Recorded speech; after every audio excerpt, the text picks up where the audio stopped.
Hockey is woven into the fabric that is Massachusetts. At the moment, hockey popularity is at its peak.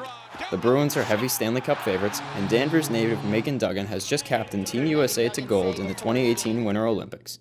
But here in Peabody, Massachusetts, one team is capturing the hopes of an ever-passionate fan base. This is the story of the 2017-18 Peabody Tanners girls ice hockey team, a season that began with high expectations for a team that just a few years ago was almost disbanded completely.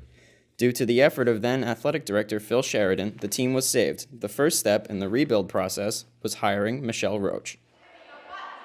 Roach came in with quite the resume to boast. The first ever captain in St. Mary's girls ice hockey history, she laced up her skates at St. Michael's College, then serving as an assistant under former coach Frank Pagliuca at St. Mary's, capturing a couple state titles in the process. 3 seasons ago, Roach was hired to save the struggling Tanners.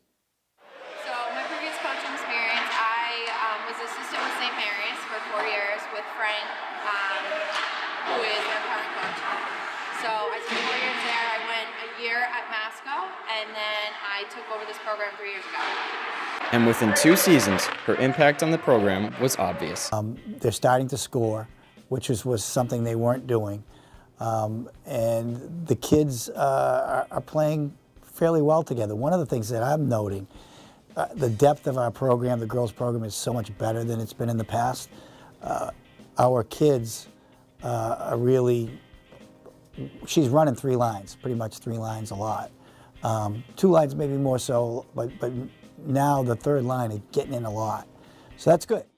At the start of the 2017-18 season, the team was in position to make a shot at the state tournament for the first time in years. I think the team has made great progress. You know, each year we set the bar a little bit higher. I came in my first year, we laid some great groundwork, and then every year that bar gets a little bit higher, and I think the girls respond really well. They work hard. They really bring a different level of effort and compete, and every year is different. So I think we are in a great position right now. And we have 3, as you know, it's a co-op, so we have Linfield and North Reading. Kids get along great. It's a great opportunity to meet kids from other schools, and I'm really hoping we'll make the state tournament for the first time in the history of the program. That's right. Much of the team is not only recruited from Peabody alone, many of the players on the team come from Linfield and North Reading. Seniors like Alicia Gillen, Cassie Mirasolo, Mae Norton, Katie Purcell, and Sarah Buckley were expected to unify the team for the upcoming season. Honestly, this is like the first year that I feel like we worked as a team, like all of us instead of just individuals at certain games and everything, but I don't know, we've had like a really successful year all in all. We're like a family, and it really shows. Yeah, we really are a family. Yeah, we're really proud of everything that the team's done, and we've come a long way in the past few years, so we couldn't be more proud. We've definitely come a long way. I remember we were freshmen, the 4 of us, and just to see how far the team's come since we were freshmen to now, it definitely does definitely. We're like a big happy family. It's huge. It's so happy. If you're the moms.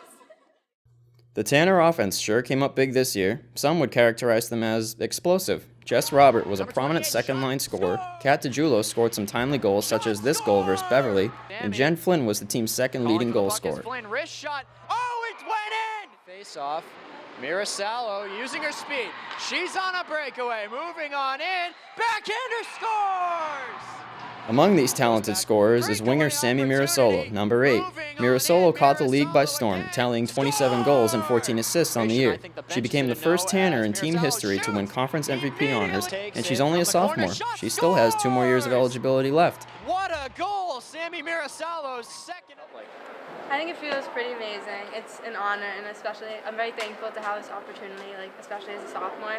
And I also wouldn't be able to get where I am without my teammates, who all work really hard, and also the support of my sister and my family. Not only an individual star, she plays on a line with her sister, Cassie, forming quite an explosive duo. I think it's really special, having that bond on and off the ice, and I think that's shown in the way we play together. And I also think that it's you don't have to look up to know she's there. It's that kind of sense of chemistry of playing together for sure. I was gonna say we've played together for so long, so we know where each other are at all times. Next season will be one of interest for the Tanners. Several senior veterans are graduating. The Tanners, however, are stocked with young talent that will be expected to step up.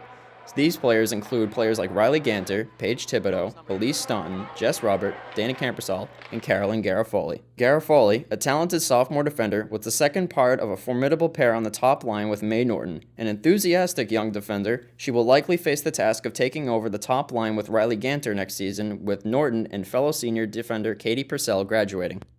Yeah, besides her, we have also Katie as well, and then Riley, who's a freshman. She's going to be a sophomore next year, so it's basically just me and her next year for our top defense, and we're going to have to make it work without May and Katie, but we're definitely going to have to step up and help the team, but yeah. Behind them is their last line of defense in net, Abigail Buckley.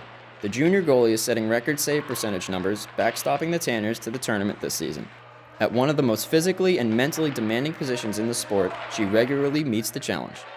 So being a goalie, it's very stressful. In each game, you're going into it you have to save every puck if you want to win. But my teammates really help me out a lot, so it takes off a lot of the pressure. And as I've moved from a freshman to a junior, I've become more confident in net, and so it's allowed me to make more saves and be more confident in myself. She's not alone in the net, though. Her backup is Jen Collins, her likely successor upon the former's graduation. Jen's got a couple shutouts to her record this season and looks to be a bright young star in the future. The season only gets harder as it progresses. Next up on the schedule, Bishop Fenwick, a game that served two purposes. Not only was it Peabody Senior Night, this game was dedicated to Project Semicolon. Project Semicolon is dedicated to raising mental health awareness. The event was organized by none other than the Tanners' own Molly Smadera. So the setup of the Project Semicolon event was really for spreading awareness throughout the community for suicide prevention, because myself went through that. Over the summer, I did attempt suicide and no one knew what to do with it.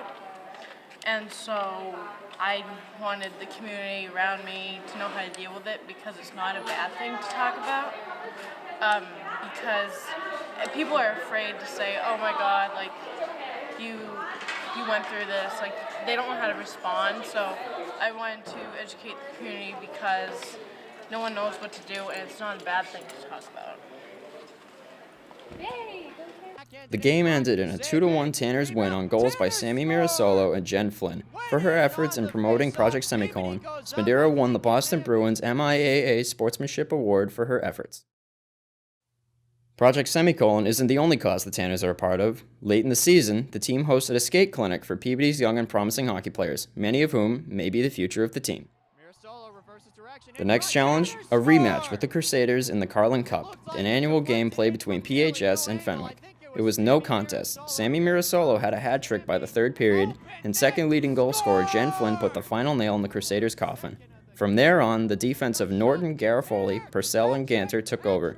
Final score, 4-0 Tanners, with goalie Abigail Buckley taking home game MVP for her second consecutive Carlin Cup shutout. Next up, the tournament. Who would the 11-7-2 Tanners play? The 15-3-2 St. Mary's Spartans. It seems fitting that Michelle Roach would face her former coach and mentor Frank Pagliuca in a student versus teacher match. In the days leading up to the game, I happened to be ice side filming the team for this very documentary. I got a first-hand look at the intensity of Michelle Roach. She sure worked her team hard in practice, and she got them ready for round one. I think St. Mary's is a great challenge for us. We've worked really hard, and this is going to be a great challenge game for us. And I also think we're ready in terms of coaching. It's good because I feel like I know a little bit what to expect. Working with Frank, he taught me so much in my 4 years with him. It really got me ready to make that transition from assistant coach to head coach. So I think it's been great.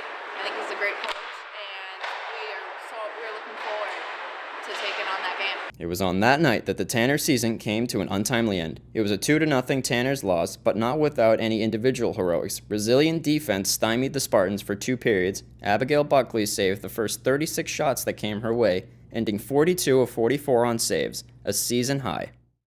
The 2017-18 season has come to an end for the Tanners. Hopes are still high for the next season, however, but the memories will never fade. Rebound! Score! Peabody ties it! It reminds me of a story I heard just before Game 6 of the 1974 Stanley Cup Finals. Then Philadelphia Flyers head coach Fred Shiro addressed his team before the game. He said, "We win today. We will walk together forever. This Tanner team won together, lost together, and will walk together forever."